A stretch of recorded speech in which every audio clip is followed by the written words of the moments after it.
Ke gënjur ndonjëherë si njeri? Po, kam gënjur dhe unë u them njerëzve që në fund të ditës prandaj unë kam nevojë për shpëtimtar se unë vetë e kam djallosur sikur vetëm gënjeshtër të marrim, mos të merremi dhe të futemi në këto të tjerat. Dhe besoj çdo njeri kur ulet dhe bën bilancin e sikur me gënjeshtër tani si mund të kuptoj që ore ka nevojë që peshorja e jetës tij të ndreqet nga dikush përtej vetes së vet.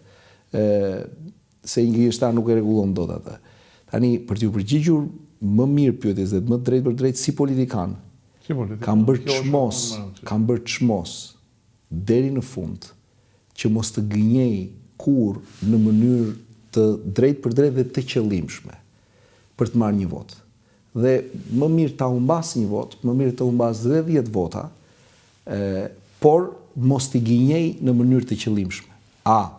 Më kanë gënjyer dhe kam gënjyer pa tjetër, sepse nëse shkon në një zyrë dhe të thotë që shiko, Toni mos u shqetëso, ne këtë do ta bëjmë shumë shpejt.